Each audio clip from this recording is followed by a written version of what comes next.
কি ব্যবস্থা নেওয়া হয়েছে এবং একই সাথে জানতে চাই সেবা গ্রহীতারা কি বাড়ি ফিরে যাচ্ছেন কিনা, আন্দোলনকারী যারা রয়েছেন তাদের সঙ্গে আপনার কথা হয়েছে কিনা, তারা আসলে এই বিষয়টি নিয়ে কি বলছেন?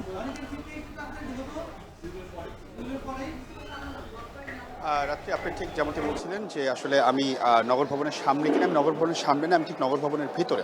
এবং আমি আপনাদেরকে দেখাতে চাই যে আসলে যে নগর ভবনের যে প্রধান ফটক রয়েছে এই ফটকে কিন্তু তালা দেওয়া, গতকাল তালা দেওয়া হয়েছে। শুধুমাত্র এই ফটক নয়, এছাড়া নগর ভবনের যতগুলো ফটক আসলে রয়েছে কিংবা যতগুলো জায়গা রয়েছে যে জায়গাগুলো দিয়ে আসলে নাগরিকরা সেবা নিতে কিংবা কর্মকর্তা কর্মচারীরা সেবা নিতে সেখানে যান, তার প্রত্যেকটা ফটকেই কিন্তু তালা ঝোলানো হয়েছে। এবং একই সাথে আপনাকে বলি যে আসিফ মাহমুদ সজীব ভূঁইয়া, যিনি আসলে স্থানীয় সরকার পল্লী উন্নয়ন সমবায় মন্ত্রণালয়েরও যিনি উপদেষ্টা, তারও অফিস কিন্তু এই ভবনের 14 তলায়।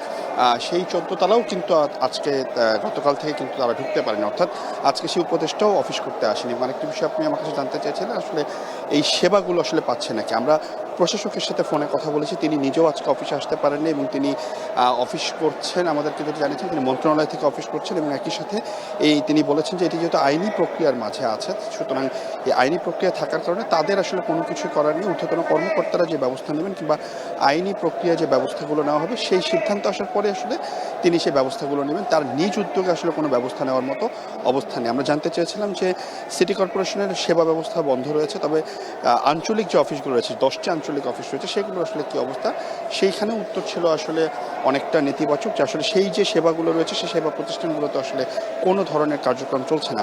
আমরা সকাল থেকে এখানে দেখেছি যে অনেক নগরবাসী কিংবা যারা ঢাকা দক্ষিণ সিটি কর্পোরেশনের অন্তর্ভুক্ত নগরবাসী আছেন তারা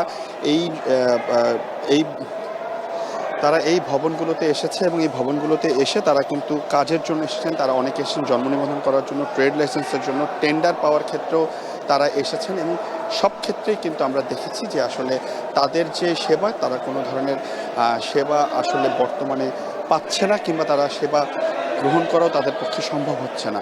এবং আরেকটি বিষয় আপনাকে বলি যে এই যে যারা এখানে এসেছেন তারা কিন্তু অনেকেই বলেছেন যে বিদেশ যাওয়ার ক্ষেত্রে, স্টুডেন্ট ফাইল খোলার ক্ষেত্রে তাদের যে জন্ম নিবন্ধন প্রয়োজন কিংবা ট্রেড লাইসেন্স করার ক্ষেত্রে তাদের যেই ডকুমেন্টসগুলো প্রয়োজন, সেই কোনো ডকুমেন্টস কিংবা কোনো কিছু কিন্তু তারা পাচ্ছে না যেই ডেটগুলো আসলে এই 2-1 দিনের মধ্যে, যার কারণে কিন্তু তারা বলছেন যে এই যে তারিখগুলো মিস হয়ে যাচ্ছে এবং তারা ভবিষ্যতে কী করবে সেটাও কিন্তু তারা জানেন। আন্দোলনকারীদের সাথে কথা হয়েছে, তারা আমাদেরকে বলেছেন যে তার উপদেষ্টা আসিফ মাহমুদের পদত্যাগ দাবি করছেন এবং একই সাথে মেয়র পদে ইশরাক হোসেনকে বসানো না পর্যন্ত আন্দোলন কিন্তু চলবে। আজকে 5ম দিনের মতো আন্দোলন চলছে, বিকাল 5টা পর্যন্ত চলবে। পরবর্তী কর্মসূচি কী হবে সেটি আমাদেরকে আসলে পরে জানিয়ে দেবেন। রাতে এই ছিল আমার কাছে নগর ভবনের ভিতর থেকে সর্বশেষ তথ্য।